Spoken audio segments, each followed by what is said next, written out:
Welcome to the channel. My name is Matt on my twin brother's channel, Your Driver Mike. Well, it's been a while. I'm super excited. We're doing a ride along video on food delivery. So we're giving you some tips and some hacks that we have seen, my brother and I, Mike, over thousands of deliveries, and it's been a while. So I'm getting back into it today on this ride along video. So stick around to the end of the video. We're gonna go over all of the numbers, how much I made per hour, how many deliveries it took, and what some of the strategies are that'll help you make the most on the road. So the great thing about food delivery and any side hustle is you can come and go as you please. So we have a growing family, my wife and I.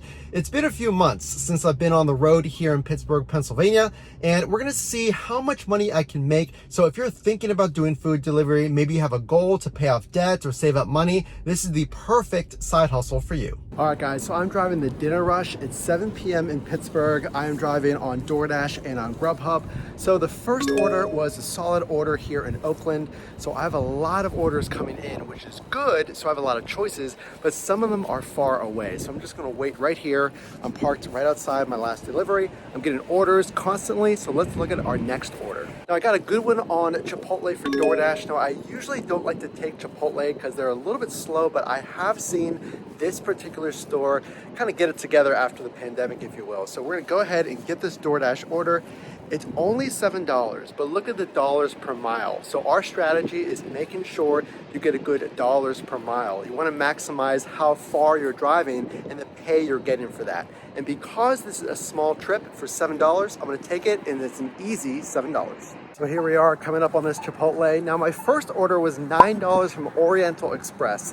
Now that's what you want. You want about 2 miles, 3 miles that you're driving for about $9 pay. That's a good ratio. So we see that good ratio at this Chipotle, so I'm gonna go ahead and pick up this DoorDash order and head to the next one. Okay, so here's a really good tip and a learning lesson that you wanna pay attention to when you're starting or driving food delivery. So I just accepted a $10 order, which is very good, from Pink Box here in Squirrel Hill. I'm surrounded by restaurants, but the bad thing is I missed out on an even higher order from DoorDash. And can you drive more than one app at the same time? Yes, that is called multi-apping, but you only want to accept one order.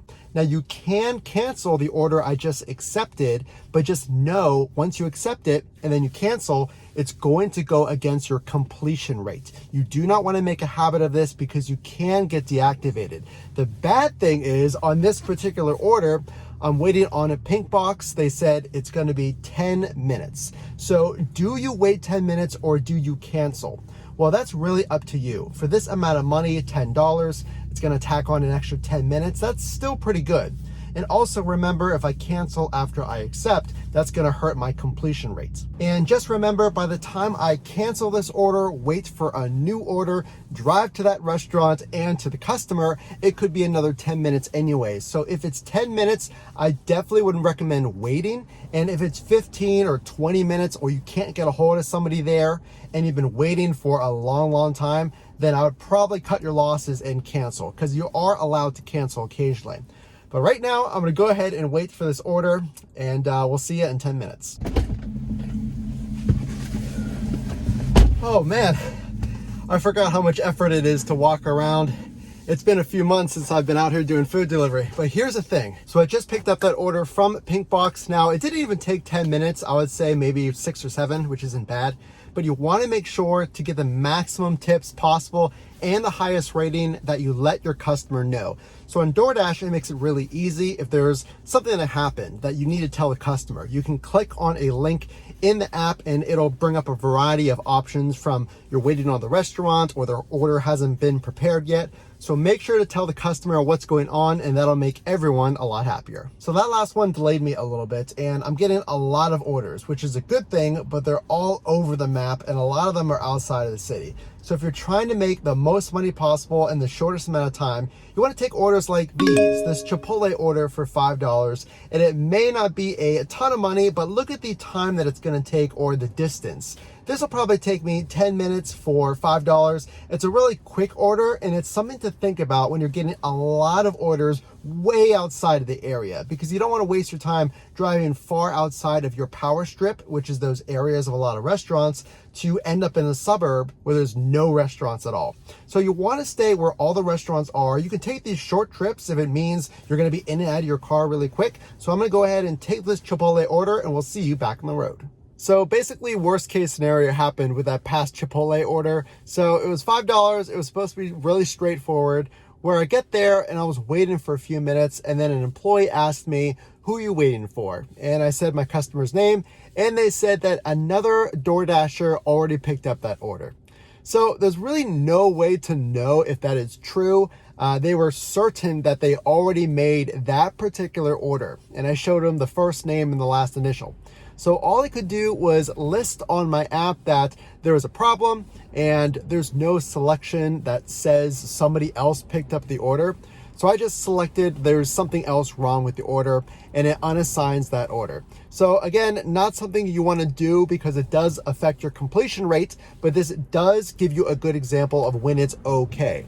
So I just picked up another order from Permane Brothers that's going to end my night. Now, I really don't expect to break any records with my hourly earnings because of all of these setbacks, but this is a $12 order. I just picked it up from the restaurant. So let's go ahead and drop it off at the customer's location. And we're going to tally up some things that we really learned that I want to share with you on this ride along video. It's been a while, like I said, since I've been doing food delivery, and it's really showing me everything tonight, from canceled orders to waiting extra long and delays. So let's go ahead and add up the numbers after we drop off this order. We really saw so much on that ride along shift. We're gonna break down exactly how much we made, even with some of those mishaps and obstacles, if you will, with the delays and the canceled orders, how much we made on that 2-hour ride along shift. Let's get right into it. So I drove from 7 p.m. to 9 p.m. on this Sunday dinner rush shift. I made a total gross revenue of $39.47, $21.47 coming from Grubhub, and $18 coming from DoorDash. My gross revenue per hour was $19.73. I drove a total of 4 deliveries. I was happy to get 4 tips totaling $21.80, which averaged to be $5.45 per tip. I drove a total of 15 business miles, which gave me a pretty strong $2.63 pay per mile. And based on those mileage, my tax deduction is $8.77. Well, like I said, there was all kinds of obstacles on this ride along video, and I can't wait to do even more for my twin brother's channel, Your Driver Mike. So we made just under $20 an hour in that 2-hour ride along shift. And I know if I kept driving, I'm sure that number would have increased because I did come across some unexpected obstacles during those 2 hours. So I really enjoyed doing these ride-alongs for you. Hopefully you got some strategies on overcoming those obstacles and some tips to make you the most money when you're on the road. Again, this is Matt. I am Mike's twin brother on his channel, Your Driver Mike. So if you do like this content, make sure to drop a like so we know that you enjoyed it, and consider subscribing to see more videos, tips and tricks to help you maximize your time on the road on your favorite side hustle. And you can click or tap the screen here for videos recommended to you from YouTube, and we will see you in the next video.